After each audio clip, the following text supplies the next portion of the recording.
देखिए, कुछ मीठे, कुछ अनुभव मिले हैं। कई चीज़ सीखने को इन 3 सालों में मिली है।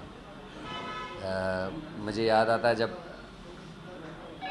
मुझे कार्यकाल सौंपा गया था, उस समय कांग्रेस की स्थिति कुछ ऐसी थी कि दो दो हम इलेक्शन हार चुके थे और कार्यकर्ता निराश था। कई पूर्व विधायकों ने ये कहा कि कार्यक्रम नहीं हो पाएगा क्योंकि कार्यकर्ता निकलना नहीं चाह रहा, लेकिन हमने हिम्मत करी। आप जैसे कई ऐसे लोग थे जिनने मदद करी और हम लोग कार्यक्रम करते रहे। और चंपावत की शर्मनाक हार से मेरा कार्यकाल शुरू हुआ था। मुझे बने हुए जुम्मे 2-3 महीने हुए थे और चंपावत में हम बहुत बुरी तरीके से हारे थे। वहाँ से अपने जिलाध्यक्षों की मदद से, कार्यकर्ताओं की वजह से, कुछ ऐसे लोगों की मदद से जो लगातार पार्टी का पक्ष रखते रहे हैं। सुजाता दी सामने बैठी हैं, लगातार कांग्रेस की तरफ से कुछ ना कुछ वो देती रहती हैं, इस तरीके के लोग। और उसका नतीजा ये हुआ कि हम बागेश्वर तक पहुँचे और बागेश्वर में जब उपचुनाव हुआ, एक मृदुभाषी और बीजेपी का एक पुराना नेता और बड़ा मंत्री चंदन राम जी की मृत्यु हुई थी और उनकी बीवी पत्नी जो है, उनकी पत्नी चुनाव लड़ रही थी। उस चुनाव में हमने 10,000 की लीड को कवर किया और कुछ कमियां रही। हम आर्थिक रूप से मदद उतनी नहीं कर पाए जितना हमको करना चाहिए था और हम बमुश्किल 2,000 वोटों के आसपास उस चुनाव को हारे। सबक मिला। उसके बाद पार्टी के कार्यकर्ताओं की मेहनत और हिम्मत से हरिद्वार से केदारनाथ तक की यात्रा की। जब बुराड़ी में केदारनाथ मंदिर बनाना और क्यूआर कोड के माध्यम से लूट हो रही थी, उसमें हम जीते और बुराड़ी का मंदिर रुका और क्यूआर कोड इत्यादि जो समस्याएं थी उनका निदान हुआ। 2 बाई इलेक्शन जीतने का मौका मिला, बद्रीनाथ और हरिद्वार का। और केदारनाथ के चुनाव में 52% वोट बढ़ाने के बाद भी हम चुनाव नहीं जीत पाए, जिसका मुझे अफसोस है।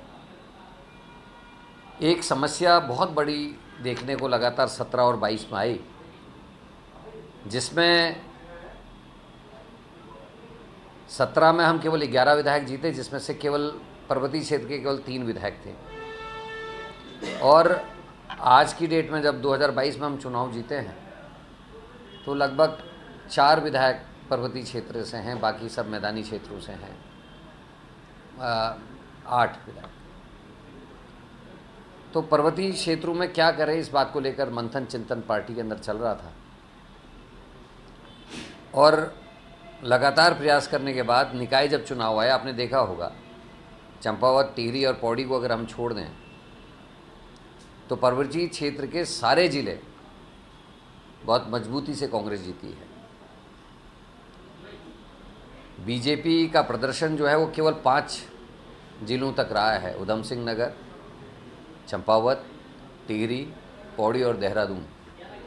नगर निगम के अगर 10 सीटें हटा दें और इन क्षेत्रों की अगर उनकी हम सीटें हटा दें तो बमुश्किल 4 या 5 बीजेपी जीतने में कामयाब रही है। तो ये पर्वतीय क्षेत्र में लगातार कांग्रेस की मजबूत होने का एक सबूत है। पंचायत चुनाव में अगर बेईमानी ना होगी तो निश्चित ही हम पंचायत चुनाव में भी बहुत अच्छा प्रदर्शन करेंगे।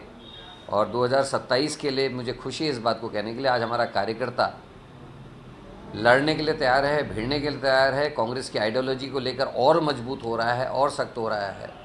और ये कहने में मुझे कोई हर्ज नहीं, चाहे वो अंकिता की लड़ाई हो, उसमें 12 दिन की गिरफ्तारियां हों, चाहे वो SSS से भर्ती घोटाला, पटवारी पेपर लीक हो, 7 दिन की गिरफ्तारियां हों, ईडी, सीबीआई इत्यादि के विरुद्ध कार्यक्रम रखने हो, महिला अपराध में हर महीने लगभग हमको एक कार्यक्रम करना पड़ा, जो हालात हैं। तो एक हिसाब से कांग्रेस का आज वर्कर जो है पूरी तरीके से लड़ने भिड़ने को तैयार है और ये अनुभव बहुत अच्छा अनुभव है।